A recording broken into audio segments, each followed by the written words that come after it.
morning, everybody. My name is Todd Scholl. I serve as the lead learner for the SCEA Center for Educator Wellness and Learning. We call ourselves Cool, and you can find out about everything we're doing at cool.us. That's cewl.us. I'll put the website up there. You can check out all the resources that we have, including all the live streams, including the one you're going to watch tonight. All the live streams wind up on that website, along with all of the events that we do. We have tons of events coming up. We have a trauma-informed education workshop. We have an educator health and wellness day. We have a couple of mindfulness retreats coming up this summer. So definitely check out our resources, along with our resources for induction teachers. Dr. Marcella Weinsnyder does an amazing job. She developed our Cool Induction Institute. So teachers within the first 5 years can get tailored support through a team of veteran educators that provide coaching and other resources. So please check out cool.us. Hope everybody had a restful spring break and is ready for that final charge into the end of the school year. Wishing everybody a wonderful final quarter of the school year if you're on quarters. And we haven't had a live stream in about 2 weeks. I'm really excited about tonight's live stream because it's an opportunity for us to bring active classroom educators on to talk about our profession.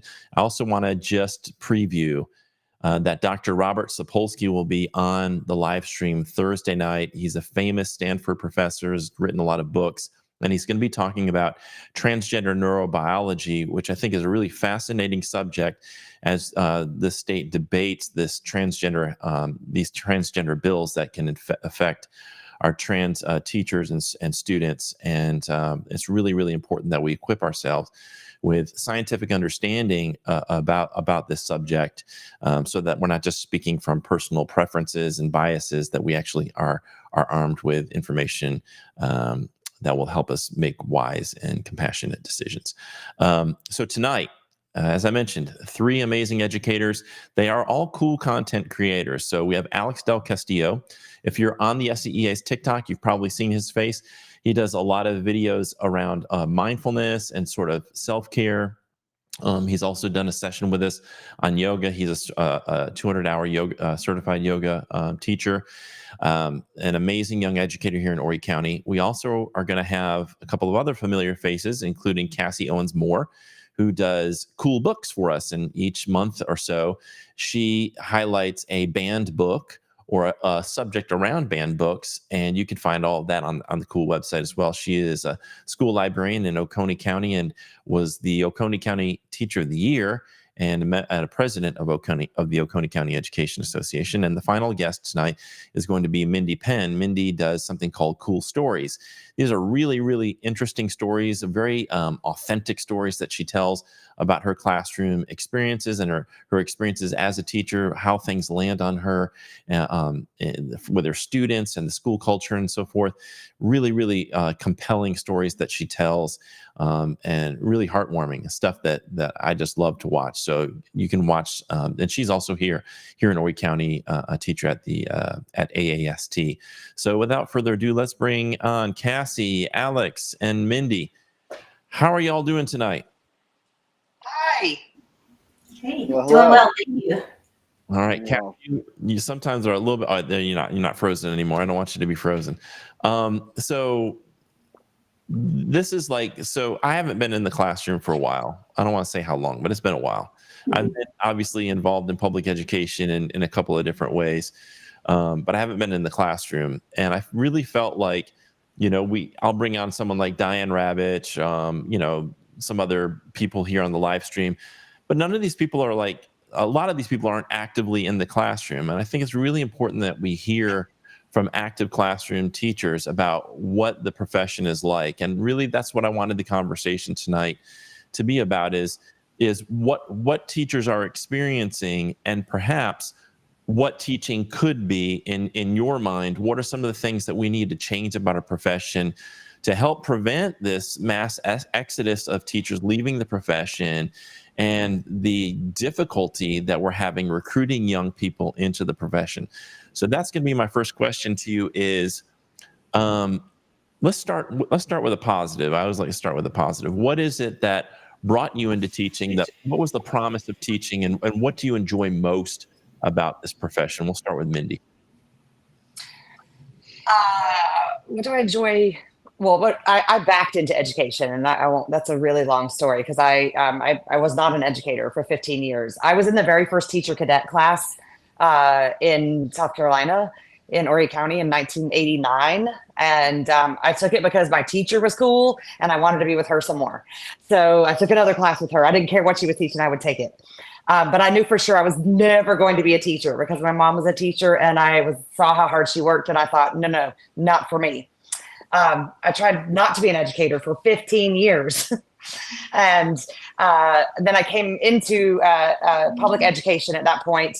And once I finally sort of, gave in to the calling, I guess, I realized that truly every job I'd ever had was being an educator in one form or another. The thing that I like about it still to this day is that it is never the same.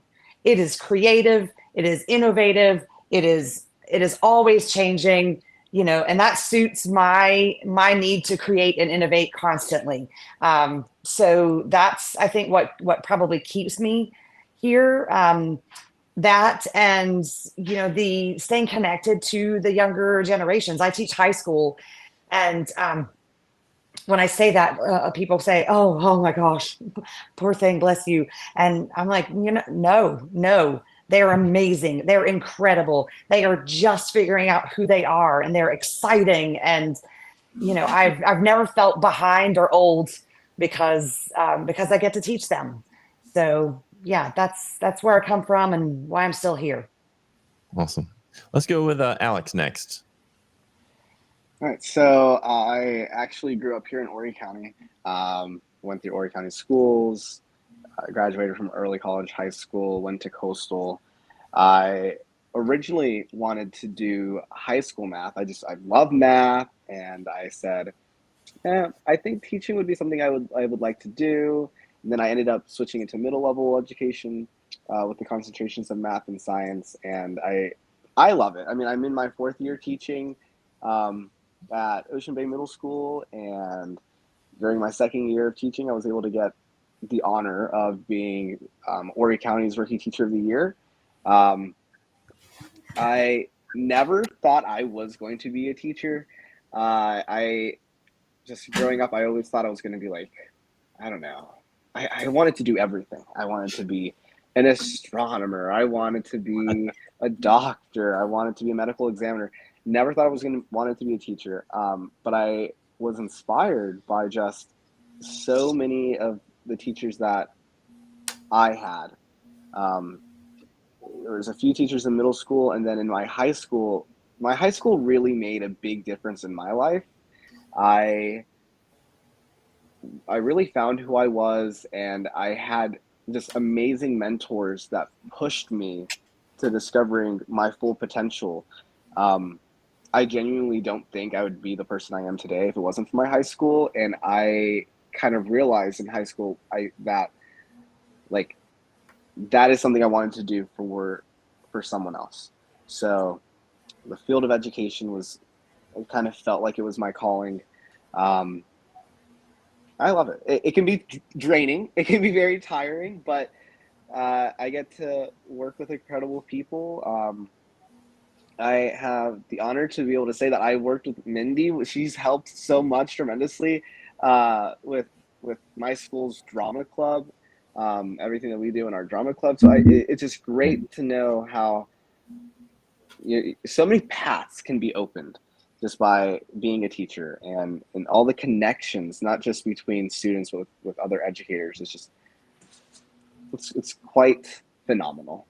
Tiring, but phenomenal. Cassie. So I entered education. I went to college. I was going to be broadcast journalism. And then I just kind of didn't know. I didn't know what I was going to do, to be honest. I went to college and just thought, I'm just going to take this and that and I'll figure it out. And then I left college. I just left, and I started working at the hospital. And so my mom was a nurse. My sister was studying to be a nurse. And I thought, great, I'll just be a nurse. And I enjoyed it. I enjoyed talking to patients and, I enjoyed the whole experience. But when I started going to classes, I would find myself wandering into the library. And books have always been my refuge. Books saved my life. I'll tell anybody that. Just to this day, books still do that to me. And I just kind of wandered into the library, and I was like, some of my best memories are, reading books and talking to my teachers about books. And I remember just going home thinking, oh my goodness, I'm going to be a teacher. And so I had to go and tell, the hospital, like, hey, I appreciate, the opportunity to go to nursing school, but I want to go into education. Now, they did let me continue to work at the hospital, and they worked with my schedule, but this is my 22nd year in education, and it just gets better and better. Just the opportunity to learn. The thing I love about being an educator is you never stop learning. You're always learning something. It's not like you reach this pinnacle where it's like, okay, I know everything I need to know now. No, you will meet some students and it's like, okay, I know nothing. And now you have to start all over again. I love the fact that I keep learning. And not only am I learning from, books and classes and things like that, I learn from my students. Like, they just teach me all these things. And it's just a healthy relationship where they feel like, let me show you something, Miss Moore. And I'm like, okay, show me. And, I take their ideas, and I'm a middle schooler too. So thank you, Alex. I have been in middle school education for the majority of my career. I taught college 1 year, and I thought, I don't know if those are my people, but I'll be teaching college again like next year. So just like one class. So we'll see. But the middle schoolers, and everybody says they're insane. And I'm like, yeah, so am I. So we just work well together. I love young people. They are the hope of the future. They are the hope of the present, to be honest. Not even the hope of the future, just the hope of the present. And they keep me going. You watch the news, you get discouraged, you go to school and you talk to a group of kids and you're like, you know what? We're doing all right. We're going to be okay. Yeah.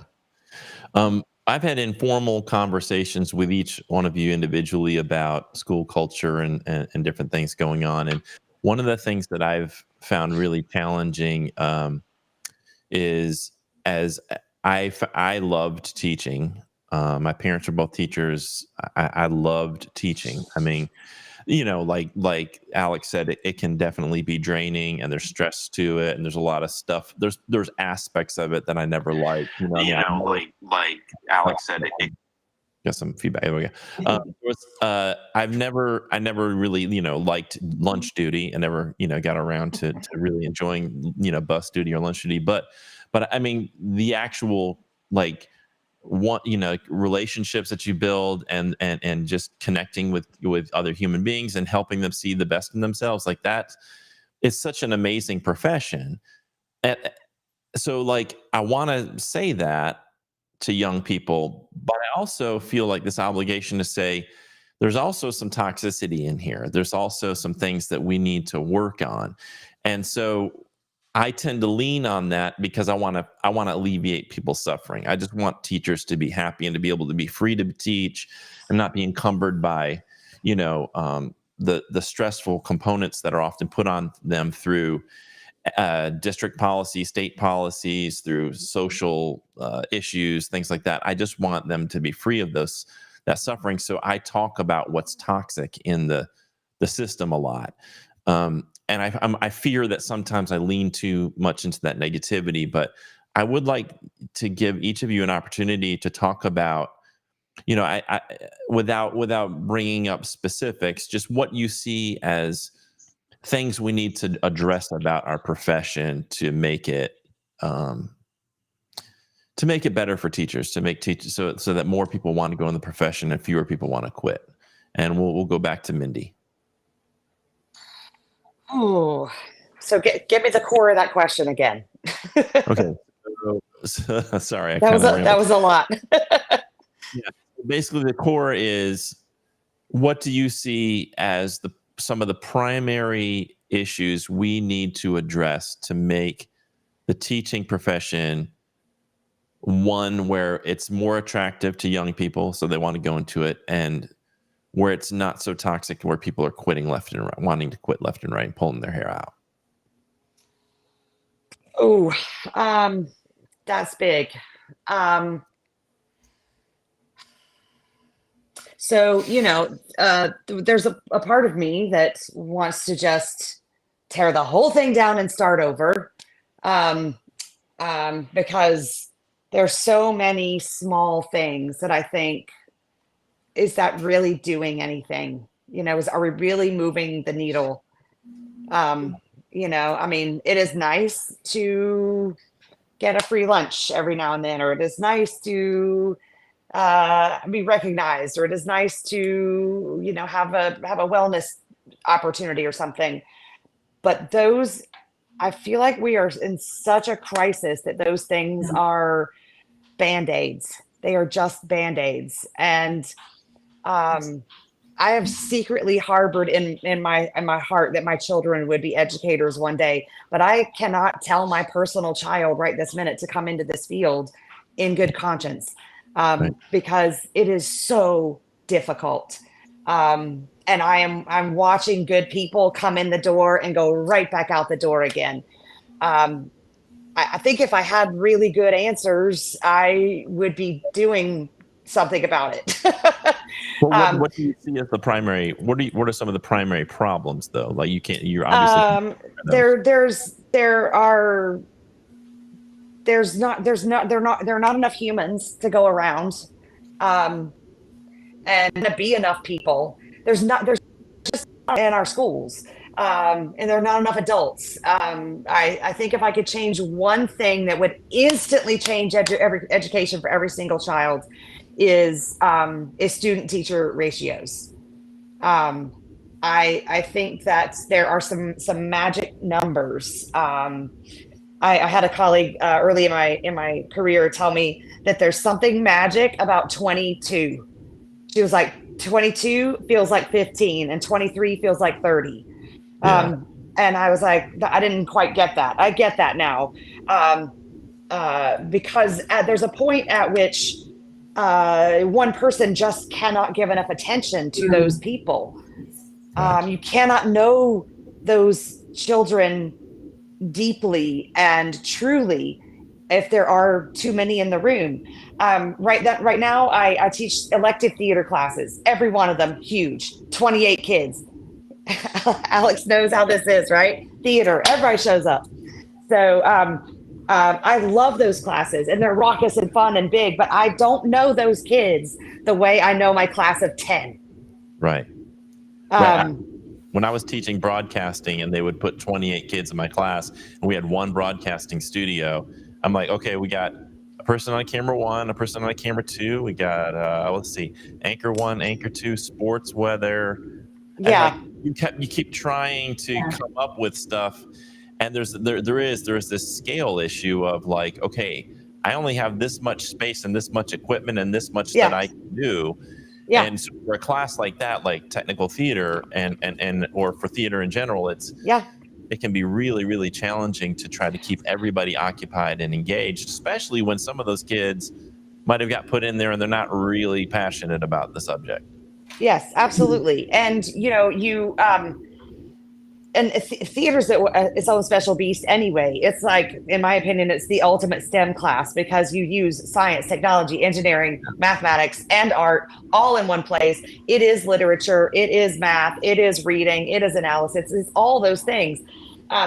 But every theater class I've ever taught was an absolute sprint while, juggling several bowling pins and a pig. It's just like, it's constant. Mm-hmm. Right now my class load is, I have 2 computer science, informatics, data science classes that I'm sitting down for, and I'm 53 years old now, and I'm starting to feel it when I chase 28 kids for 80, 90 minutes in 10,000 square feet on 2 floors. running up and downstairs to the booth, down, back, whatever. And like, by the time that class is over with, I'm like, I'm done. I'm like physically spent. I never thought this job would be as physically as demanding as it is. And what it becomes, even when it's not a theater class, at a scale of 24, 25, 30, 35, 40 kids in a class. It becomes physically demanding in a way that is not sustainable. And the only way any of us sustain, I think, is by learning to, what you and I have talked about, to radically rest. And that takes so much effort to do. So I think that ratio, of enough people, and maybe they're not even teachers, I mean, more mental health care professionals, more nurses, more librarians, more, more paras, more special ed teachers. All of that support system is just not there either. Right. Cassie, what would you say are some of the key issues? I think I know what happens is you get this, this bright-eyed, optimistic person who walks into the school, and they're gonna be the next, movie star. Like, if you think about those education movies where they come in and they teach these lessons and everybody's, going to follow them. And I am not picking on that, because that is what I carry with me all the time. But you come into, your school, and you're just so on fire for your subject, and you're just excited. But then you are given lunch duty and this duty, and now you have this duty. But did you write down, okay, you can't plan because now you have 5 meetings. You got a meeting on Monday, and then, a meeting on Tuesday, and then you've got this, and can you watch this class as well? And I hate to do this to you, and all these things. And so you've got these young people who come in like they're just ready to turn it up. But then you have all these other things added on top of it, and then you have, the looming fear of testing. Like, if your kids don't test well, then what does that mean? And then you've got a school report card, and now you've got to think about this, and you've got to think about this. And did you call those parents? Did you log those phone calls? Because if you didn't log them, it didn't happen. And so now you have all of these things, and this person who came into education is saying, but can I teach? Like, right. When can I really get in there and teach? And when do I have time to plan? Oh, so now I need to take it home, but it's 4:00, and now I've got to stay up until 7, 8, 9. And okay, this weekend, I've got it. It becomes so overwhelming. And a lot of people say, well, you knew what you were getting into when you got into it. And no, you really didn't. Right.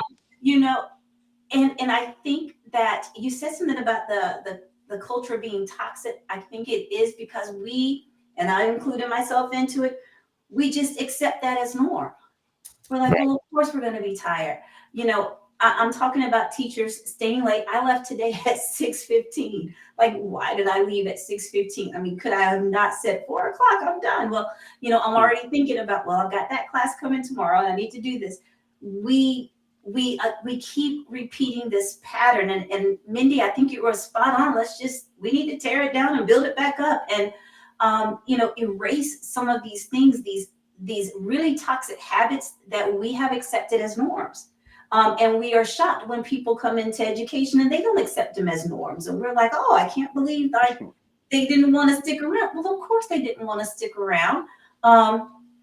That is not to dissuade anyone from education. I love what I do and will continue to do it until I can't. I love it. But on the same side of that, I love it enough to know that there are things that are wrong with it, and that I love education enough. I love public education enough to say, we've got to make some changes. I love the students. I love the teachers. I love the student teachers who do need to be paid. Just going to throw that out there, because I've met way too many student teachers who are trying to run out the door at 4:00 so they can go to the job, or they're spending their weekends working because they can't afford to not work. But then they've got to, basically work for 8 hours with Right. or more with no salary. So there's just so many things. But I think the biggest thing, the biggest issue that's happening in public education is that all the people who are educators, who've been educators for a while, we understand that it's toxic. We've just accepted that it's toxic. And there's not enough of us saying, okay, Right.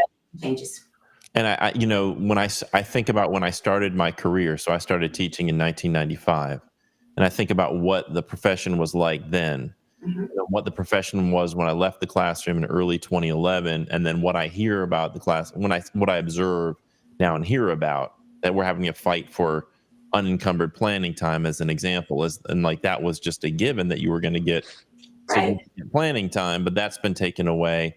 And then it's just like, it's this kind of like, you know, the frog in the boiling pot. It's like this slowly, bit by bit, let's add just a little bit more paperwork, a little more policy, logistics, things you need to take care of, expectations. You got to come sell tickets at the game. You have to go do this, that. You've got to be here on Saturday for the fair. You got to do, you know, you got to observe, you got to take the kids on the field trip and prepare for this field trip. And now there's like a booklet of paperwork you got to do before you can go on the field trip.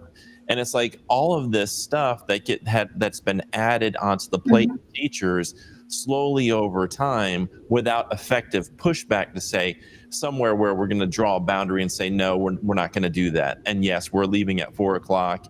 And no, it's not going to be a normal expectation to stay after 4. And no, we're not going to have our planning time taken up with PLCs and all these other meetings like you've mentioned. We're going to actually have a full planning period where maybe I can read, or maybe I can meditate, or I can eat my lunch. Eat my lunch.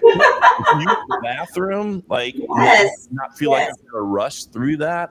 That's what fueled for me the docuseries I created called Rehumanizing School, because I went to these schools where the teachers and the students have that, where they have small class sizes, where they have, you know, they're not about this grind culture where like we've got to push these kids bell to bell Right. because we have these pressures from standardized testing. So as a younger teacher, Alex, what has been your experience? What are some of the things you're seeing from your lens? I mean, I completely resonated with just about everything that y'all have been saying. I feel like being so new and fresh, I came. Uh-oh. I threw myself. Uh-oh, he's freezing. I know he has something really great to say too. Shoot. Geared up for it. I know. I know he had something amazing he was about to say. Alex, try to jump back out and jump back in, see if we can get a better connection, and we'll go back to this question. But I'll say that we have, hoping that Alex gets right back in. We have Was two that me? great. Oh, there he is. Yeah, that was you. All right, you're back. Go for it. I'm so sorry. No, go for it.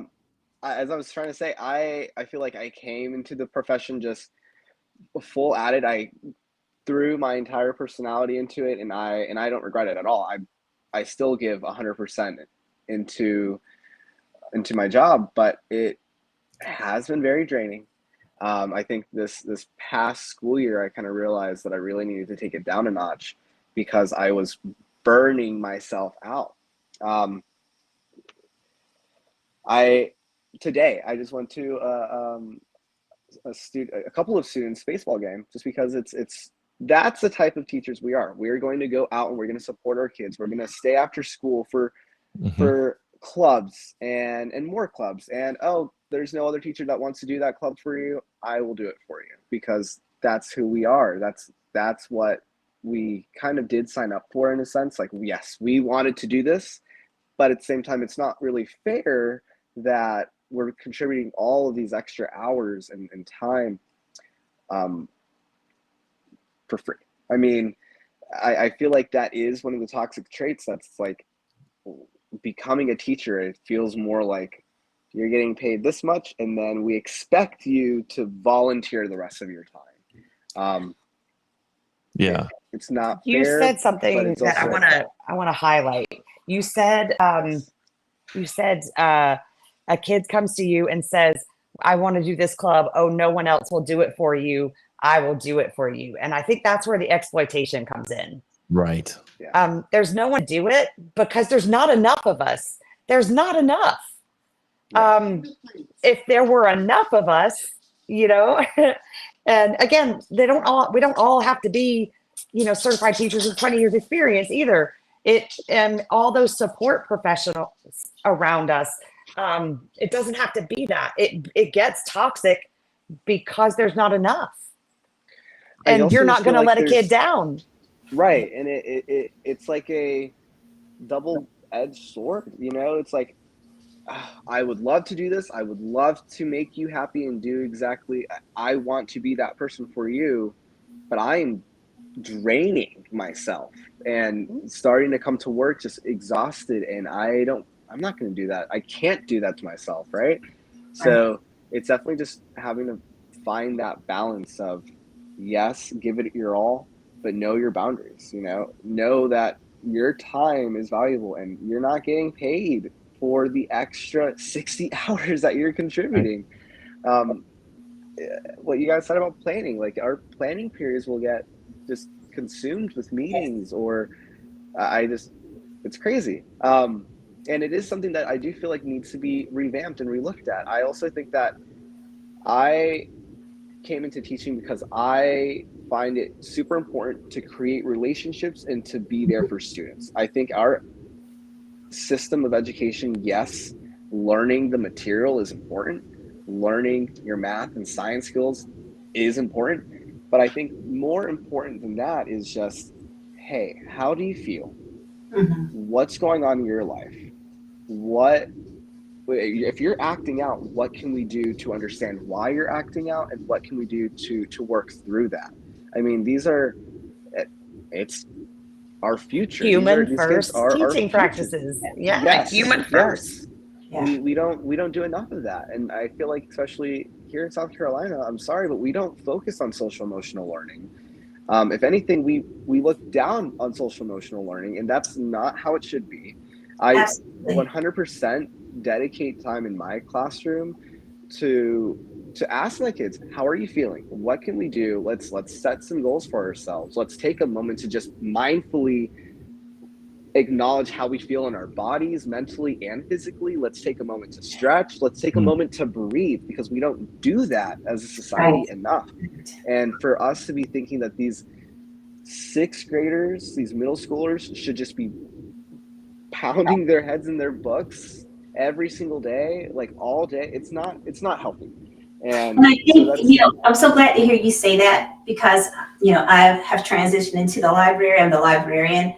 I'm a teaching librarian, so classes all the time. But that's one of the things that I think that's why my space resonates so strongly with students, because when they come in, I'm like, friend, how are you today? What can I do for you today? And it can be, can you fix my Chromebook? And it can be, I had a really bad night last night. Okay, come sit down. Let's talk about this. What's going on? Now, then my first question is always, are you okay? Is there anything I can do for you now?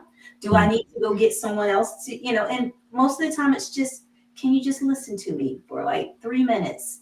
And it's just that moment of, I'm here for you. Let me know if you have a hard time today, just come back and see me. And they do. And you're so right, Alex. I'm so glad to be talking to you, and you're 4 years in and you've already have this mindset. I love it. I applaud you.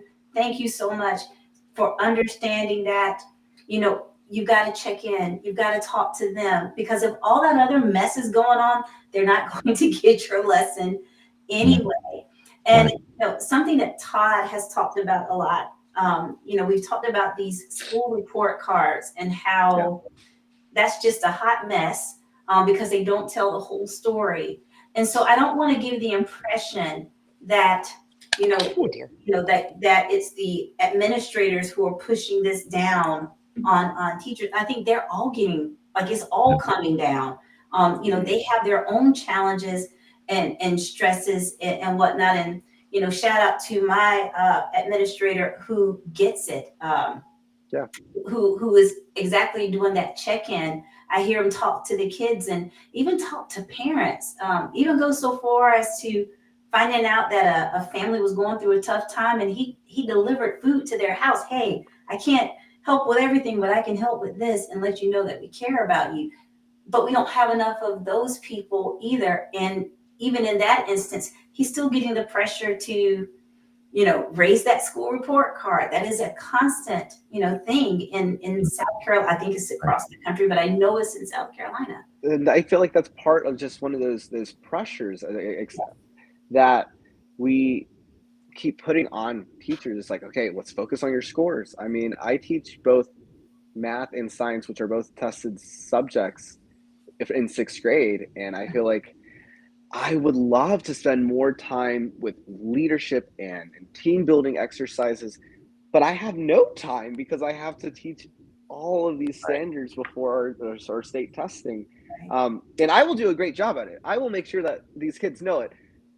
But I think it's because I also do dedicate the time to build those relationships and still incorporate opportunities for that mindfulness. And I just feel like school should be a place for growth, and you can't grow if you're not comfortable, if you don't have room to breathe, and if I feel like we're suffocating these kids. And I hope that my kids don't really feel that in my classroom. And that's just something that we need to change. We need to adapt this sensation of prioritizing mental health and social emotional learning within the school building, because that is how you are going to get your kids to be successful. Yes, we get it. We want them to score great in their math and science and English and reading, and they will, but you have to give them that social emotional learning portion. Like, that's how they're going to learn. That is the missing ingredient. And of course, teacher, we also have to give some more focus for our teachers and give them more time to breathe. But I think that's one of the biggest things, is that we're so scared of our timelines and our due dates and getting everything topped by, yes. So so that's my core issue is standardized testing, because I think so much of what we talk about stems from that sort of scarcity mindset, this sort of mindset that American kids aren't scoring well enough compared to their international peers. This is where it started with Nation at Risk. It was this sort of faux argument that teachers unions weren't doing a good job of weeding out bad teachers and kids weren't really learning. But so much of this conversation has to do with poverty and the political unwillingness to actually address poverty, which is the strongest predictor of test scores. So if you just raise socioeconomic status of these communities where students aren't scoring well, you'll magically find that their test scores go up. But we don't have the political will to actually do anything about poverty. And this is why I think the core issue to me for educators is to fight against the godlike nature of standardized testing, because it really is the tail that wags the dog of everything we do. We wrap the entire curriculum, the entire school day around meeting the needs of that test rather than really meeting the needs of students and teachers. And what I would like to do, since we're right here at this point, which is awesome that you guys got here naturally, so I want to play a clip from Diane Ravitch about this and then get your reaction, and we'll get Mindy's reaction first. So here's the clip. Hang on. Number one is to never lose your sense of why you're an educator. Number one is to not swallow the Kool-Aid. And the Kool-Aid is that education is all about test scores. It's important to remember why you went into education. And you didn't go into education to raise test scores. You went into education to help every child in front of you become the best person they can be. And whether it's through the arts or through science or through hands-on experiences and building things and making things, be the best you can be. But, I know you can't ignore the test scores because it can get you fired. But I think that if children are freed to love learning, they're going to do fine on the test. And don't let the test drive you. So Mindi, what do you think about that and what we've been talking about regarding testing? So I have the unique sort of, I guess, kind of unique experience of having always taught in theater and computer science, neither of which anyone hollers about standardized testing for, which is, it's just kind of great. However, oh Lord, so, so that that part wasn't always like, I've never sort of taught the content that was like the high stakes content. The flip side of that is, my part of it is that I often got told I didn't matter because I wasn't driving those test scores. Right. Kids were pulled out of my classes to go back to English class, to go back to math class. When I knew good and well, my class was the reason they showed up at school in the first place. So yeah, I completely believe that 100%. I'm a data science teacher. I've looked at all that data. I agree with you 100% about poverty. I'll brag for a hot second. I was a top 5 teacher of the year in Horry County. And the second I was like, they're like, what's your platform? What would your platform be to change education? I said, end childhood poverty. And crickets, absolute crickets. Like, what does that have to do with education? And yeah, so I was ahead of the curve on that data, I guess, because SAT just says, just determines what zip code you live in. It's really ridiculous. So yeah, I agree wholeheartedly that we should chuck all of that. Those are for-profit money-making organizations that are selling us test after test after test after test. And I have never, not once, have I gone and looked at all that data and made like a significant turnaround in my teaching of a child. I used to look at that data as soon as they walked into my room. Let me look at their data. What are their map scores? What are their reading scores? What are the math scores? And I stopped doing that because I was having expectations about a child that were completely false based on those numbers. And my daughter was born with a congenital heart defect, and her cardiologist said the smartest thing to me when she was born. I kept looking at the monitors, and they were bipping and booping, and there were numbers everywhere. And I was looking at them, and I was like, "How's she doing, doctor? How's she doing?" And he was like, "Look at your child. How does she look?" And I was like, "She looks beautiful. She's pink, and she's smiling, and she's making noises, and looks like a regular baby." And he was like, "That's how she's doing." I have carried, excuse me, I game announced robotics all weekend, so my voice is almost gone. But I've carried that with me into education. Look at the child, look at the human in front of you, and start with that. Right. Cassie? Yeah, I completely agree. I was an ELA teacher for 18 years. And so, yes, I'm very much aware of test scores and test anxiety and being called into meetings about where students should be and can I get them there and did they grow and all of these things. And, somewhere in my career, I just thought this is silly.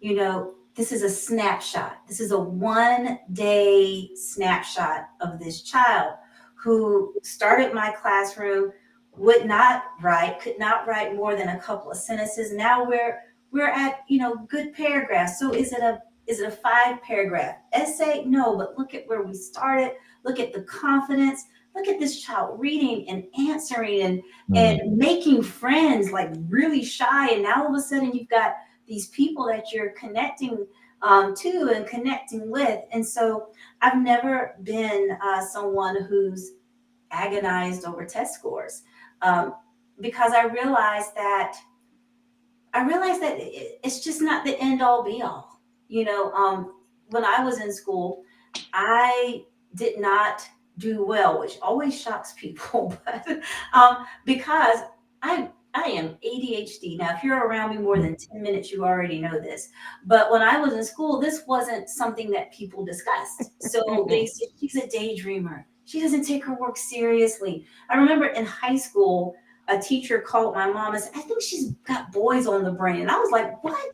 You start putting the letters with the math, and now I don't know what you're doing. Like, that's what's wrong. But, and then I would just daydream and I would just but ADHD to the max, to the max. And you would think that that would have really hindered me. I had to learn how to make that my superpower, how to make my ADHD work for me. And those kind of things. And that's what I tell students now, because I've sat in too many IEP meetings where it's, the fact that you are ADD, the fact that you are dyslexic, the fact, all these things. And it seems like such a sentence to these kids, like, oh, I'm never going to do well. I think the most liberating thing that I've ever done in my life is stand before my class and say, hey guys, I am ADHD. So if you see me not staying on target, can someone raise your hand? And it was like testimony time. You're ADHD? I'm ADHD. Oh my gosh. And it went around the room, and I'll never forget, this one girl said, you're a teacher. And I said, yes. And you can be a teacher with ADHD? I said, honey, you can be in anything with ADHD. The most liberating class. That they looked at me with more than any award I've ever won, any recognition I've ever received. That day, they realized she's just like us, and we're good. And I think I got more respect from those students than I ever, because they don't really care about all those awards and things. They don't. Right. They just wanted to know that I saw them and I cared about them. See, that's that ADHD. I got off topic. But back to the test scores. Yeah, I don't care much for all of that. I just don't. She's absolutely right. You're right about child poverty. And it's just deplorable how they kind of didn't vote to give the kids meals this summer. I'm not going to get over that. That's the thing. That's the thing. The things that we could do, we won't do. But we'll do all the silly things. We'll do all the silly things, and I just can't wrap my head around it. But yeah, the standardized test scores, they just run everybody. They run everything. And it's just ridiculous. And we all know it. That's part of that toxic culture. We all know that these tests are biased and they're unfair, and they don't show you what students really know or what they are capable of, but we continue to use them. And that's just another one of those silly things. And we continue to walk in the classroom and look them in the face and tell them it's important. Right. Yeah. Well, I mean, sort of. I didn't do that, but you didn't do that. Me neither. Me neither. But I mean, on the whole, though, and I know that you guys have been in those meetings where they're like, now you got to get them all fired up for map testing. Right. They got to be excited. And I'm like, why? I'm not fired up. This is terrible. Yeah. I remember having pep rallies for, we called it the BSAP. You remember that, Mindi? BSAP, yes. We had a BSAP pep rally at Conway High School. I remember doing that. Yeah. So, Alex, what were you going to say? I mean, I don't disagree. I remind the kids all the time. Today, I just had a data talk with my math kids because I gave them back their iReady diagnostic scores, and we just wanted them to understand what their data means, so that way they just have an idea of it. But I remind them all the time, I'm like, this score doesn't define you. And I told this to all my students because I can see that look of disappointment whenever they don't meet their goal or their stretch goal. And I'm like, listen, you have grown in this class. There's no doubt about that. Please don't look at the score and let that tear you down. Because test anxiety is a real thing. Just because you take a test on a Tuesday and you worked really hard and you had 4 hours to complete this test, it doesn't mean that that is the most accurate representation of what you know. Now, I will play a little bit of devil's advocate and say there are some things that I think we should hold some standards to. As a math teacher, I do see a lot of kids come into 6th grade from the elementary world, and their math skills are not ready for 6th grade math. And I do think that there's something that we need to figure out of, all right, what can we do in the elementary world where what is a requirement for moving on to the next grade level, so that we're not trying to force feed these 6th graders, for example, oh, you need to know all this, but you don't even have your foundations down. So I can see where, some data might be important, but it should be an accumulation of data and not just a, here's your test score and this represents you. And it has to be the right data at the right time. Right. Sorry, this is what I teach, but Yes. the data, no one has to be relevant, but it also has to be timely. And how much of this like standardized testing data, I think map data probably comes the closest to being useful in the moment, maybe. But these big tests where you're not even teaching those kids anymore by the time the data comes back, it is ridiculous. In the data science world, that data is worthless, absolutely worthless. And we're paying billions of dollars for it. Right. Yeah. And we get that data back, and then you have to sit in the meeting, and it's like, see, your students last year didn't score, your students last year did score. And I see these teachers, some of them crumbling. Like, I thought I did a good job. You did do a good job. You did a good job. It is one day, one moment. You did and that's just where I got to. I had a principal at my former school. We were talking, and he just said, your test scores are always pretty good. What are you doing? I said, they're good if I'm there. They're good if I'm not. Look at the kids. I mean, look at the kids we have. They're always going to test well. I could read the newspaper. I mean, I really didn't. I talked, but I could have. I really could have. I think they would have just done well. It was just the neighborhood where I was in. Demographic. Those kids came in with the mindset of I will be successful. They had it, they had all the support, and I'm glad that they did. I'm not trying to make that like a thing. I'm glad that they had that support.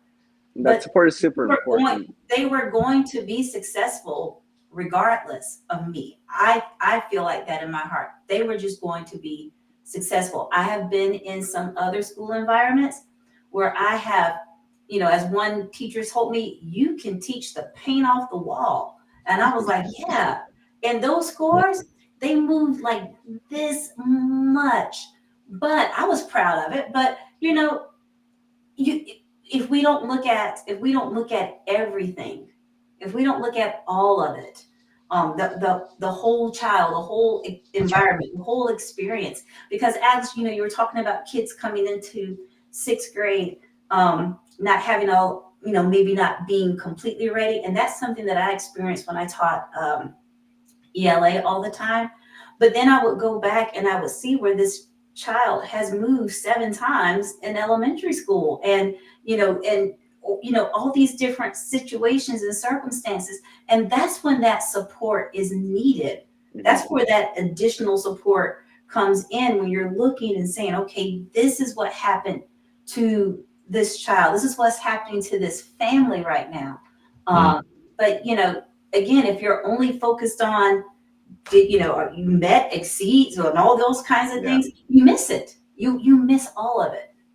I 100% believe that a big portion of that is just the classroom and school environment. Now, I'm very thankful for my administration and my school in particular. I have great administrators who are super supportive. They love that I take my kids outside to go do yoga. I think it helps build that environment, and I think that if we want our kids to be successful, we have to create that type of welcoming, inclusive environment that they are comfortable in learning and making mistakes in. And if they have that sense of comfort, then when they do take their test, they're going to feel a little bit more ready than that pressure that's so toxic that we throw down them when it comes to these state testings. I want to get to one final clip that I want to show and get your feedback on. So one of the things that I'm also big on talking about is helping human beings tap in with their authentic selves, because I think that's the way you heal trauma, and it's also the way you help people live a life of meaning and purpose, and with sort of a healthy mental mindset, is being able to tap into your authentic selves. I think it is the disconnection from the authentic self. That's why I've got The Myth of Normal here by Dr. Gabor Mate, a book about that. It's the disconnection from the authentic self that I think leads to a lot of what Thoreau would say is lives of quiet desperation, because we're not really tapped in with who we are authentically. So we're living for somebody else, or for some goal that society told us was important. And this is one of the issues that we talk about in Rehumanizing School. And I spoke with an educator. Her name was Gigi Austin, and she had this to say about that subject. So I'd like you to watch this, and then we'll get feedback, and then we'll wrap up. Do what's right because I know it feels right. It feels good to me. Right. But if you're not cultivated, if you're only you're only brought up to do what you do because you're afraid of getting in trouble or you want a prize, that leaves the self undeveloped. You know, and so what I would love, and what happens here at Blue Mountain, is we are cultivating a self that can then be self-directed, can be self-regulated, can be, and then grows up to be what it's really meant to be, rather than a reaction or a response to these external things. There's an actual, oh, I'm a seed and this is what I'm growing up to be. Right. So this is a supportive environment. You know, it's like tilled, fertile soil, and then the kids are taken care of to be whatever they are. You know, what a tulip or a zinnia or whatever. All right, so that's Gigi Austin from Blue Mountain School. So I'm going to go back to Mindi, since she's the we haven't heard from her in a minute. What are your thoughts on this subject? I'm as a theater educator, she's singing my song, because theater really is a place in school where kids can still have the opportunity to kind of like figure out who that authentic self is, right? They get to try on other personalities and other ideas through acting things out in theater. So I believe that 100% that is crucial. From us, Cassie was saying, being authentic about her journey, with ADHD and mental health. I am so transparent about those things myself. I did a whole cool stories about it. I think that is really that living authentically in front of our students can give them the courage to do the same. Right. We've got controversy swirling about us all over the place, in education right now. And we get sort of a talking head thing in our ear that says, don't talk about those things. Don't talk about controversy. Don't be controversial. Those are things that kids want to know about. And they want to know what you think about it. And that people often make that quick leap to indoctrination right there. Right. Right. And one of this sort of goofball things I've developed is a way of being authentic in my class is I'll tell my students, I'm going to draw a box around this right now. This is like the not Miss Penn's not a teacher box right now. And I'll say, and I'll share with you what what I think. And then I will be like, this is what I think. Now I'm getting rid of the box, because what I think isn't as important as what you think about this thing. And I'm going to listen and respect what you tell me you are, the same way that I expect it from you. I celebrate authenticity all over the place. I have a kid who comes into my class, and I've recently had a kid come into my class and tell me they are just fascinated by costume design. And to look at this kid, it is not someone that you would have gone, that kid's gonna just be fascinated by costume design. So when a kid tells me they're fascinated by costume design, but they have walked in some, like Wranglers and cowboy boots, and a great big belt buckle, and I'm like, that's not what I was expecting. I believe them. I believe what they tell me they are today. I believe what they tell me they are tomorrow. I don't care if they're complete opposite, because their attempts at authenticity are what I want to applaud Right. and celebrate and lift up.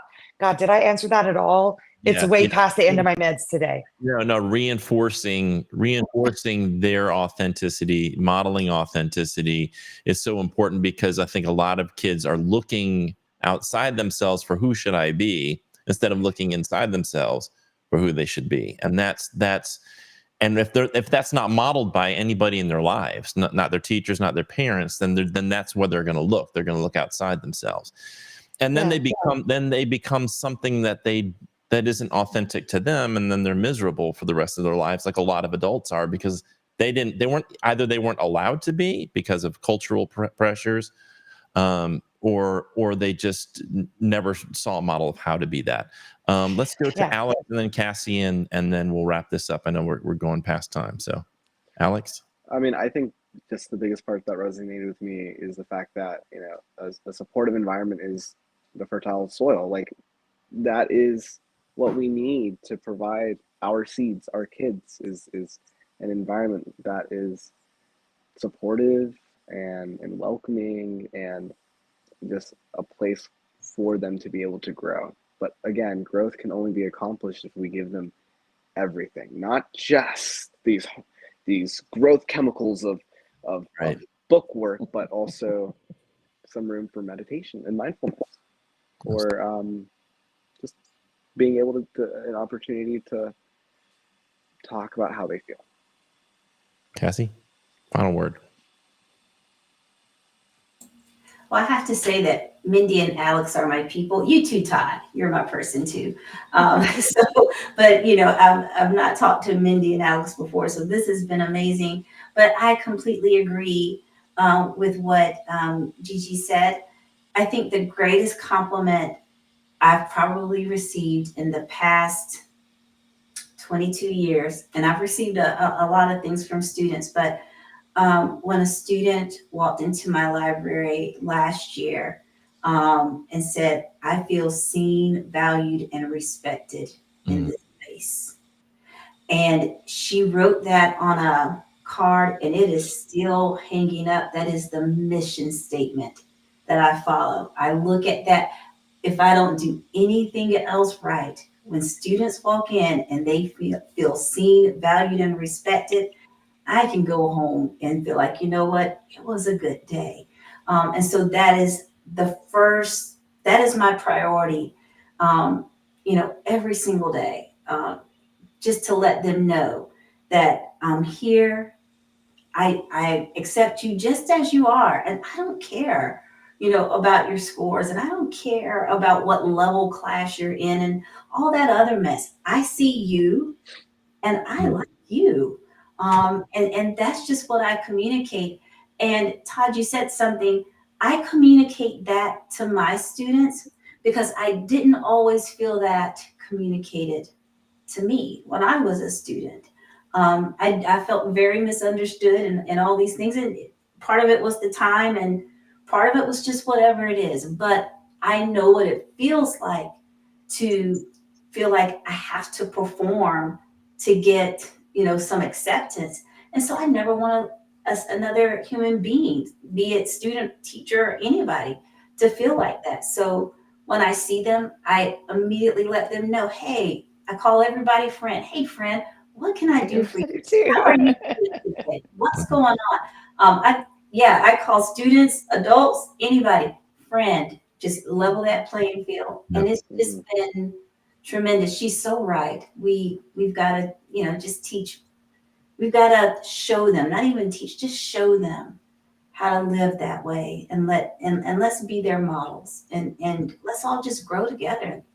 Yeah, I'm thankful I was able to watch a lot of Mr. Rogers growing up, because I got that message repeatedly from him, that I was good just the way I was, and to cultivate that myself, and love myself. So I always looked to Mr. Rogers as a hero, one of my greatest heroes, because he really did preach and teach loving yourself. And I just want to say, thanks to each one of you for your minds, for your hearts, for your voices, for your willingness to use your voice. I know, you have a lot on your plates. Like you said, you're active classroom teachers, so you have a lot going on. So for you to take time to produce content and to speak from the heart, and sometimes about controversial issues, and sometimes just about stuff that makes you vulnerable, I just want to say how much I appreciate you.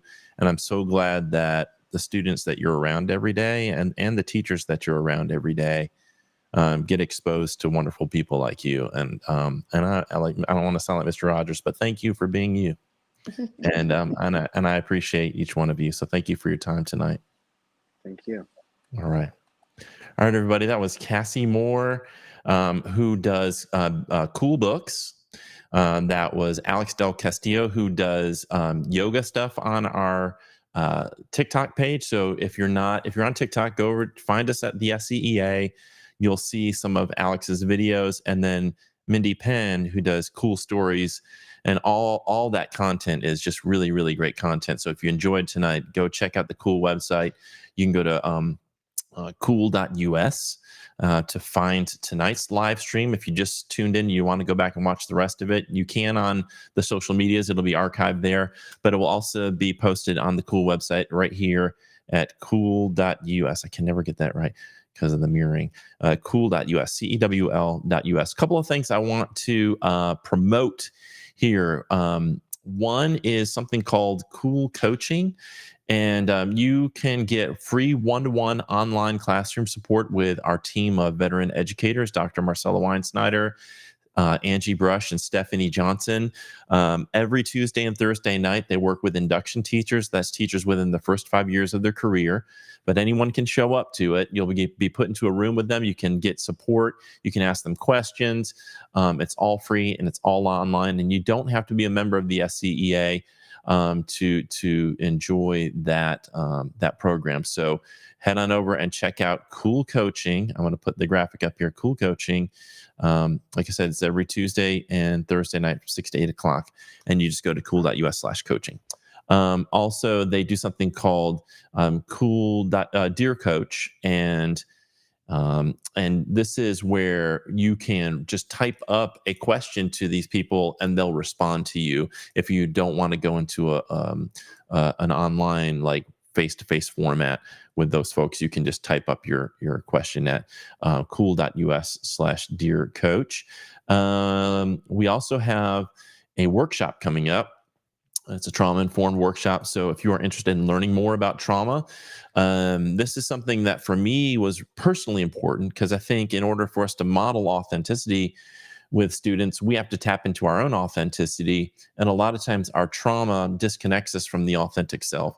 And this is a kind of a training that can sort of start you on the path, along with potentially therapy and other modalities, to assist you in understanding trauma, maybe trauma that you've experienced, but also understanding other people's trauma. This is just a basic introductory workshop. We have folks from Columbia College who operate their master's in education, trauma-informed education program. So if you get really interested in it, you can get a master's degree through Columbia College on trauma-informed education. So Karen Beeman and Jennifer Dollar are both from Columbia College, and we'll be doing that event with us on July 11th from 10 to 3 at the SCEA headquarters. Rona Neely has also just been added to the bill. And the reason why we added her, she's such a powerful, dynamic speaker who talks about her own issues in life that she's been through, and how she was able to heal those issues. And it's just really powerful to hear her personal story, and then also to hear the neuroscience, the psychology behind trauma and how we can heal it, how we can create healing centered schools and communities to help folks heal from their trauma. On that same note, coming up on May 29th, we're going to have Rona and Kianya Brown, who is a behavioral health clinician. They're both going to come on and talk about it from the personal and the sort of therapeutic or psychological perspective on how we can heal trauma. So if you're interested, you can join us on May 29th for that live stream at 7:30. A couple of other things. We have the Educator Mindfulness Retreat. We only have, the last time I checked, 3 spaces open. There were 10 for the first retreat and 10 for the second, and we only have 3 spaces left. And it's going to be, this one's held June 26th through 28th. It's going to be held at Indigo Nature Retreat, this beautiful retreat in Pisgah National Forest in Old Fort, North Carolina. It's secular, it's science-based, so you're not like, we don't do any kind of religious or metaphysical stuff. It's not New Age or Buddhist or anything like that. We draw upon a lot of different traditions and resources, but it's science-based, it's trauma-sensitive. It's designed specifically for educators. It's designed by educators. Yelena Popovich and I have developed this retreat model, and we think you'd have a really, really great time. It's 3 days and 2 nights. It includes all of your meals, yoga, your training. You can pick a book to read that's related to the content we're going to go over. And it's only $150 for members of the SCEA, $250 for non-members. So if you're thinking about joining the SCEA, now's a really good time. And I don't want to sound like we're at a PBS, telethon kind of thing, but right now is one of the best times you can join the movement. You can join at no cost right now, and pay no dues until September. If you've not taken advantage of that before, the early enrollment program, if this is your first time doing early enrollment, you can join right now and pay no dues until September. So you get April, May, June, July, August, and then you start paying your dues in September. So you can join us at no cost. You can go to jointhescea.org. Plus, if you want to come to the retreat, you get $100 off that. And the Trauma Informed Workshop will be free instead of $40 because it's free for our members.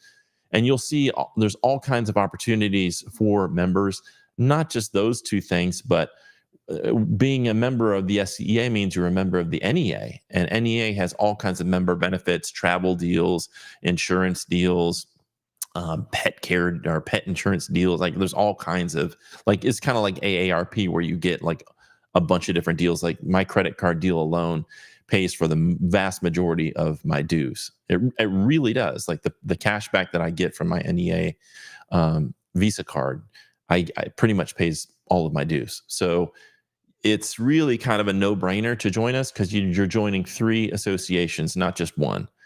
You're joining, first of all, it's the only teachers union in the state of South Carolina. The NEA is the largest labor union in the country, 3.2 million members. So you're joining a national association. And by the way, the most recent National Teacher of the Year is a member of our union. And most of the National Teachers of the Year, everyone that I've checked on in the past 10, 15 years, has been a member of the NEA. So if you're interested in that kind of leadership, you need to be a member of the NEA. The SCEA is your state association, and then you become a member of your local association. And we have some great local associations in Greenville, Charleston, Horry, Richland. There's so many great locals. And in certain areas, we need help in identifying leaders to redevelop some of those local areas that sometimes we have a hard time recruiting people into the union in those areas. So we hope that if you are in one of those areas, that you can come on like Cassie did. Cassie, who was on earlier, came on. She was the Teacher of the Year in Oconee County, and she became the Oconee County Education Association president and helped revive that local association. So if you're interested in it all, join now. This is one of the best times you can join. Go join the SCEA.org or text the word join to 48744. You'll see it come up here at the bottom of the screen. If you're not interested in joining yet, but you'd like to learn more about who we are and get contacted by somebody from the SCEA, we're not going to blow up your phone, but you can go to the SCEA.org/YRO. It's at the bottom of the screen right there. Yeah, the SCEA.org/YRO. And then someone will reach out to you and we'll talk to you a little bit more. And you can always reach out to me on Facebook. I'm at Todd Andrew Scholl on Facebook. I'm at Todd Scholl on Twitter. Reach out to me, private message me any questions you have about the SCEA. If I can't answer them, I'll point to you to somebody who can. One of the great things is we have UniServe directors in each of the regions of the state, the upstate, the Midlands, the Low Country. You get doorstep service. You get our help desk where you can call and ask questions about policies and law and contracts and so forth. So it's just and you get the liability coverage as well. So it's really important to me for all educators in South Carolina to be a part of the only teachers union, which is the SCEA. Okay, I think that's about it. That's all I have for tonight. Please, again, go to the Cool website. By the way, you can, if you're in a public school or school district, you can request free professional learning. I'll come, Dr. Weinsnyder or other members of our staff will come out and do free professional learning for your school or school district. All you have to do is reach out to us. If you're at a university, a college in South Carolina, if you're at a public school, we'll come out and do that free professional learning. And we do everything from classroom management to mindfulness to trauma-informed basics. There's just a whole bunch of classroom culture. We do a ton of different professional learning sessions. So check us out at cool.us. I want to thank again the guests tonight, Mindi Penn, Cassie Owens Moore, and Alex DelCastillo. Wonderful conversation. Thanks to them. And thanks to you for tuning in to our live stream. I hope that you'll join us this Thursday. Dr. Robert Sapolsky is going to be talking about transgender neurobiology, 7 o'clock Eastern Standard Time, right here, the same place you're watching this. Dr. Robert Sapolsky, amazing Stanford professor, author, and just an illuminating conversation about transgender neurobiology. I think you'll find it a fascinating conversation. Saw one of his YouTube videos, reached out to him, and he agreed to be on the program. And I'm really excited to talk with him and learn from him on Thursday night. So I hope you'll join us then. Until then, take care. Have a wonderful week.